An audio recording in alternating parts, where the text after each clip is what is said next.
Olá pessoal, tudo bem com vocês? Espero muito que sim. Bem-vindos ao meu amado Direito Civil, bem-vindos ao estudo do Direito das Obrigações, mais especificamente pagamentos especiais. A gente sabe que toda e qualquer obrigação nasce para ser extinta e a extinção da obrigação acontece mediante o pagamento. Às vezes não é possível que eu o faça de forma direta, de forma normal, então eu preciso de uma estratégia, eu preciso de uma alternativa e quem me dá é o próprio Código Civil, estabelecendo aí alguns pagamentos indiretos ou também chamados pagamentos especiais. Na nossa primeira aula sobre os pagamentos especiais, a gente falou sobre o conceito do pagamento em consignação e acerca do objeto do pagamento em consignação.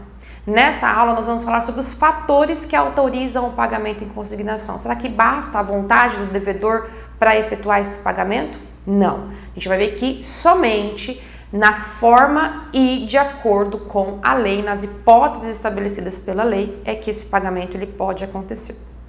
Mas antes, se você ainda não é inscrito nesse canal, por favor, vá lá, se inscreva, ative as notificações, deixe o seu comentário, a sua pergunta, compartilhe aí com o maior número possível de pessoas, vamos fazer esse canal crescer ainda mais. E não se esqueça, download lá dos slides no meu site. Vamos lá? Bom, a gente viu então na nossa aula passada que a maior parte dos fatores ou das hipóteses legais que autorizam o pagamento em consignação está lá no artigo 335 do Código Civil em seus 5 incisos.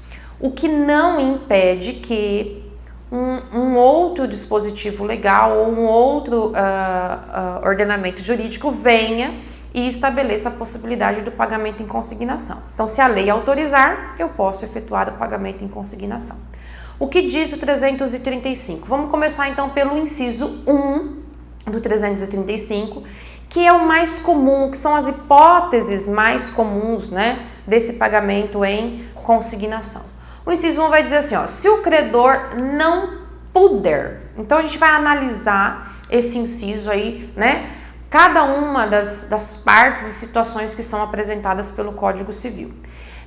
Esse não puder, ele vai demonstrar uma impossibilidade física ou jurídica.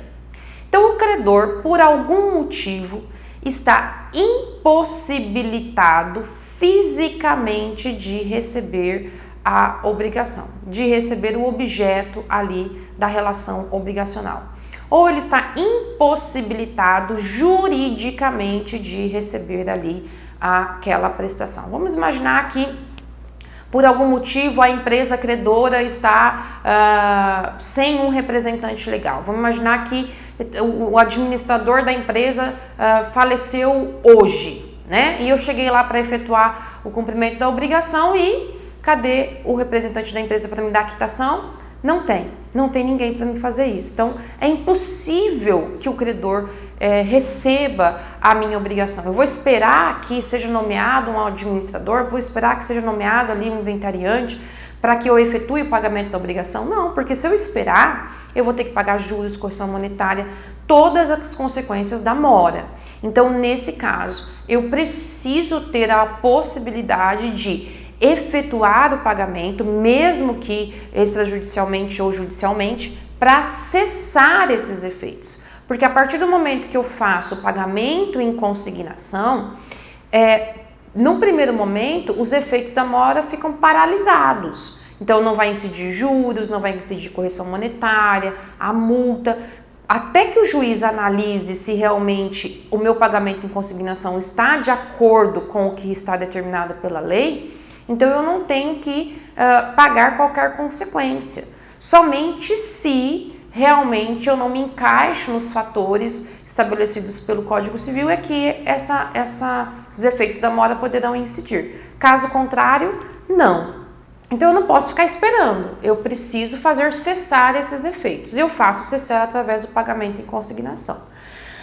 O que vocês precisam entender é o seguinte, é que às vezes a pessoa, mesmo que ela não se encaixe nos incisos do 335, ela vai entrar com um pagamento em consignação, ela vai propor uma ação de pagamento em consignação.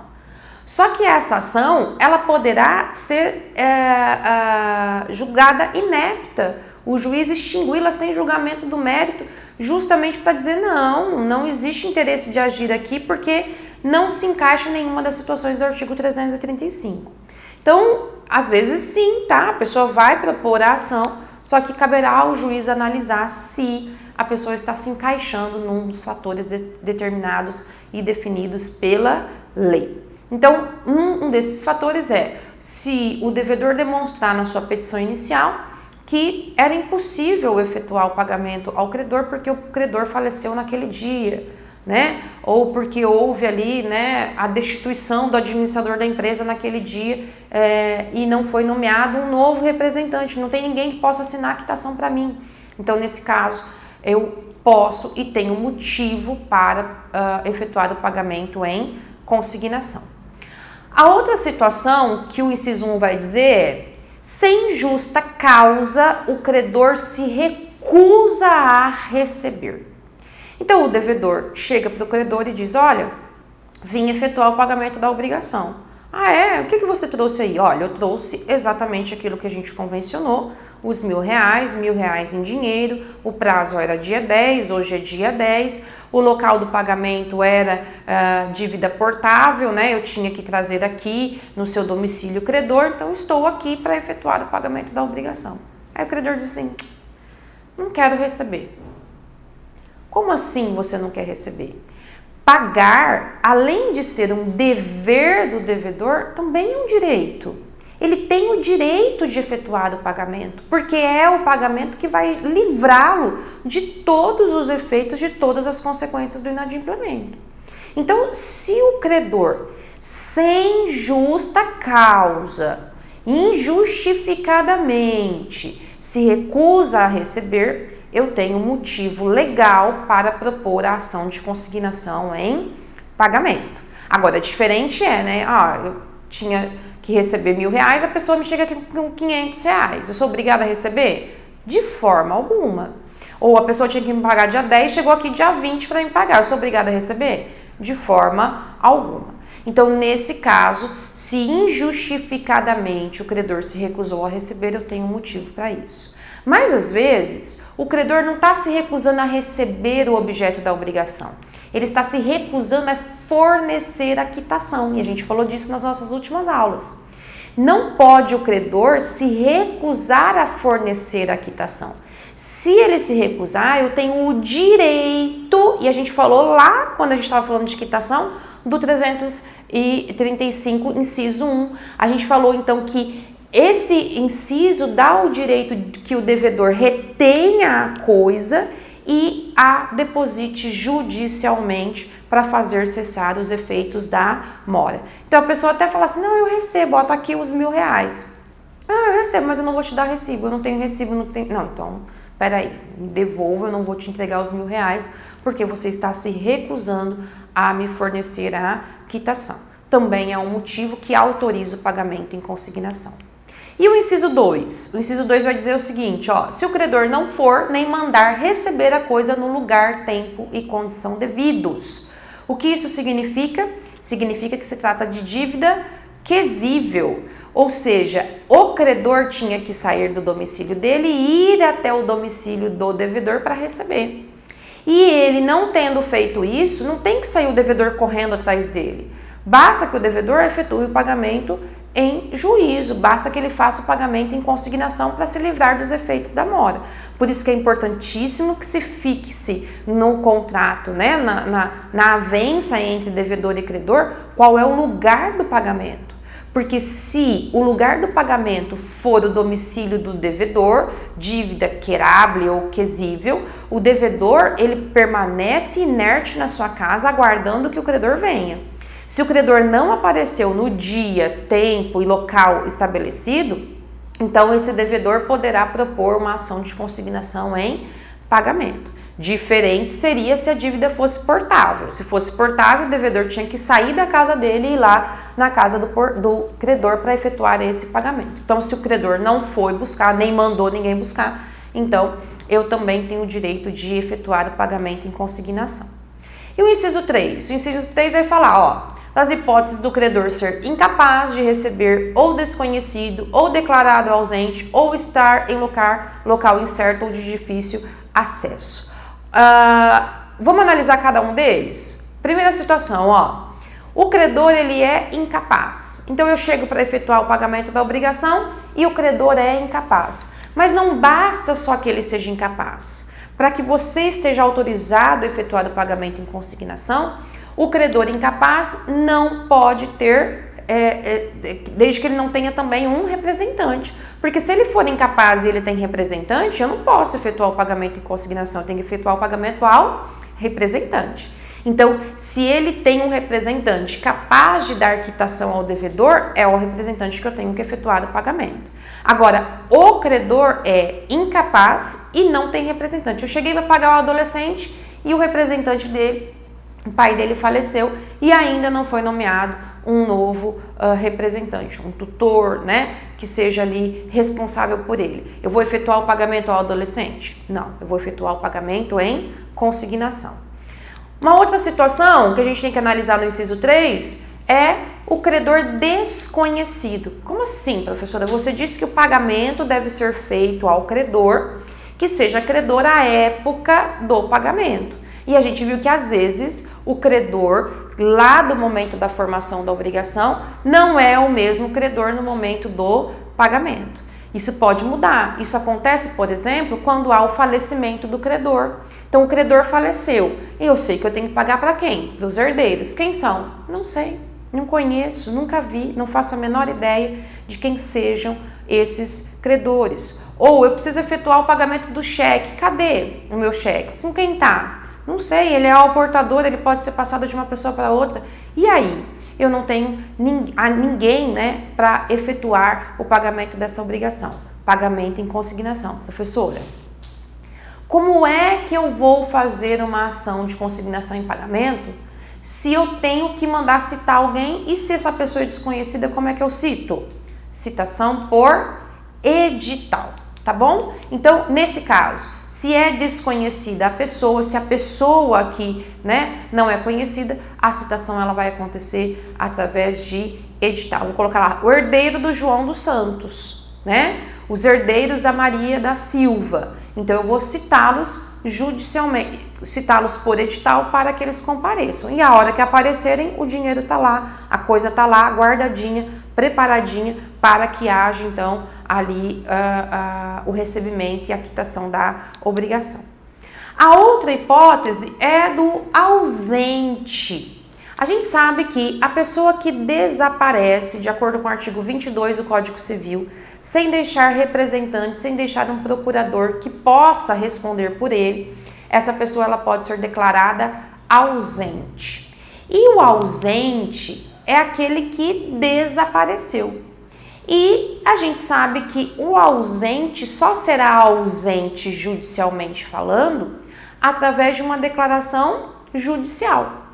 Então, a pessoa está desaparecida, não deixou representante nenhum. Ele já é ausente? Não, a gente sabe que é necessária a declaração judicial para que ele seja considerado ausente. Se o juiz declara alguém ausente, no mesmo instante o juiz já nomeia um curador, já nomeia para ele um representante. Isso significa dizer, então, que se já tem um representante, eu não tenho por que efetuar o pagamento em consignação. Eu vou efetuar o pagamento ao representante. Então, essa situação de pagamento ao ausente, pagamento em consignação porque a pessoa é ausente, é muito difícil de acontecer. Porque para ser declarado ausente, ele já vai ter ali a determinação judicial de que tem uma pessoa para representá-lo. Então, declarou a ausência, representante. Se tem representante, eu efetuo o pagamento ao representante. Outra situação, olha só, quando o credor está em lugar incerto, então ele mudou, eu não faço a menor ideia de onde ele está morando, ou de acesso perigoso. Vamos imaginar que eu tenho que entregar o gado lá na fazenda do Antônio, mas olha como que está a ponte para chegar na fazenda do Antônio. Então, nesse caso, eu posso efetuar o pagamento em consignação. E o inciso 4? O inciso 4 vai dizer assim, ó, o devedor tem dúvida de quem é o real credor. Como assim, professora? Lembra que eu disse, às vezes o credor no momento da formação não será o mesmo credor no momento do pagamento. E quando ele vai efetuar o pagamento, ele não sabe ao certo para quem pagar. Existe uma dúvida de quem realmente é o credor daquela relação obrigacional. Se tem dúvida, por que ele vai efetuar o pagamento para um ou para outro, correndo o risco de pagar mal e ter que pagar novamente. Então, um exemplo. Aqui em São José do Rio Preto, onde eu resido, existe um litígio com a cidade de Badibacite sobre a propriedade de determinado bairro. Então, existe um bairro em que o município e o município de Rio Preto e o município de Badibacite estão disputando de quem é a propriedade daquele bairro.